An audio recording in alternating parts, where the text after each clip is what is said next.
Loss तो हुआ होगा ना जब टैरिफ की वजह से सारी मार्केट नीचे आ गई थी। अगर मैं आपको कहूं कि वो आपका नुकसान था ही नहीं तो नहीं, मैं ये बात नहीं कर रहा हूं क्योंकि मार्केट ऊपर आ गई उसके अगले दिन। मैं ये बात कर रहा हूं कि अगर मार्केट ऊपर नहीं आई होती और वो भी आपका लॉस नहीं होता तो let me explain. Let's imagine कि आप यूनिवर्सिटी के दिनों में हर क्लास के बाद हर अच्छी बड़ी सेलिब्रेशन आप एक चाय के ढाबे पे करते हैं। एक खान भाई के पास जाते हैं और वो बेहतरीन सी कट आपको पिलाते हैं और वो खान भाई पूरे इलाके के फेवरेट है। मतलब रश तो उनकी दुकान पे इतना है, अक्सर पुलिस वाले डंडे लेके आ जाते हैं कि भाई रोड पे से कुर्सियां हटाओ।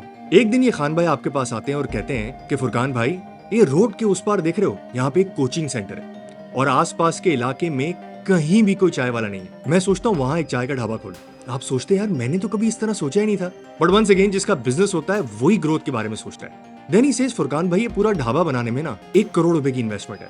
80 लाख रुपए मेरे पास हैं, अगर 20 लाख रुपए आप अरेंज कर देना तो इसके नफे का 20% मैं आपको दे दूंगा। ऐसे ही किसी यूनिवर्सिटी सेशन के बाद अब उनके साथ बैठते हैं और डिसाइड करते हैं कि यार 70 लाख रुपए की जमीन आएगी, 30 लाख रुपए का फर्नीचर, सिलेंडर और शुरू में जो चाय का सामान होता है वो आएगा। और मोटा मोटा आपको ये भी समझ में आ जाता है कि महीने के आपको 40,000 रुपए बचेंगे, 25% रिटर्न ऑन इन्वेस्टमेंट के करीब। आप कहते हैं बिजनेस बुरा नहीं है, जाएगा भी कहीं नहीं। खान भाई को भी मैं अच्छी तरह से जानता हूँ। 20 लाख रुपए निकाल के जो आपकी सारी सेविंग्स थी आपने उसके हाथ में दी और वो दिन आ जाता है, रोड के उस पार खान भाई अपना ढाबा खोल लेते हैं। अभी आप रश भरी अपनी पहली इन्वेस्टमेंट को देख ही रहे होते हैं। एक रिक्शा वाला आपके पास आता है, वो कहता है खान भाई ने जो 70 लाख रुपए की जमीन ली थी ना, वो 60 लाख रुपए की हो गई। अब खान भाई ने 10 लाख रुपए महंगी ले लिया। स्टॉप। ये जमीन 70 लाख रुपए की 60 लाख हो गई, क्या आपको नुकसान हुआ? एक आम आदमी पता है क्या कहेगा? हाँ, मुझे 10 लाख रुपए का नुकसान हुआ, 20% मेरा इसमें स्टेक था, इसका मतलब 2 लाख रुपए का मुझे नुकसान हो गया। बट मैं आपसे फिर एक बार पूछता हूं, क्या आपको नुकसान हुआ? और यहां पे निकलता है दोराहा, एक इन्वेस्टर वाला दोराहा और एक ट्रेडर वाला दोराहा। अच्छा मुझे ये बताएं, क्या आपने जमीन में पैसे लगाए थे? जब वहां पे रौनक हो जाएगी तो ये जमीन बेच दूंगा मैं, या आपने बिजनेस में पैसे लगाए थे कि महीने के 40,000 या हर 3 महीने बाद 1,20,000 रुपए मिलेंगे? क्योंकि यहां से निकलेगी आपकी लॉस की डेफिनेशन। अगर आपने बिजनेस में पैसे लगाए थे तो कोई नुकसान हुआ ही नहीं आपको।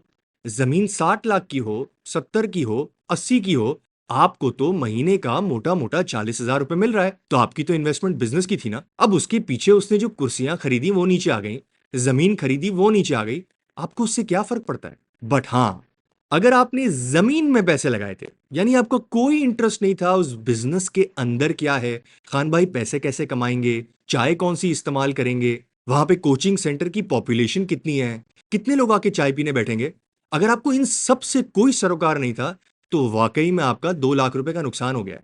सो ये लॉस वॉस कुछ नहीं होता, क्योंकि बिजनेस में चीजें ऊपर नीचे होंगी। स्टॉक मार्केट में लोगों का मोमेंटम चेंज हो जाएगा।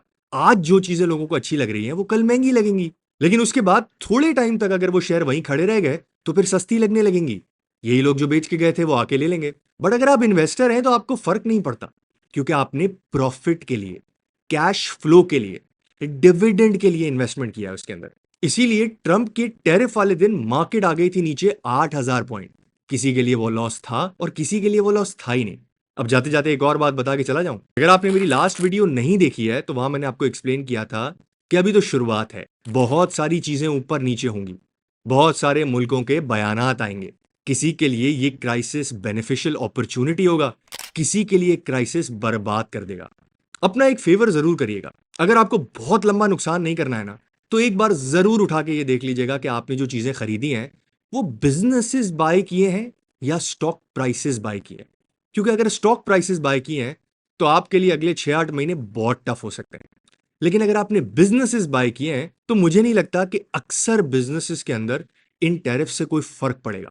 वंस अगेन, एनालिसिस आपका है, पर्सपेक्टिव मेरा है। एक्चुअली यही चीज मैंने कामयाबी नेटवर्क के अंदर जाके एक पॉडकास्ट में उनके मेंबर्स को समझाई थी, तो मैंने सोचा आपके साथ भी शेयर कर लेते हैं। Thank you for watching. Allah Hafiz.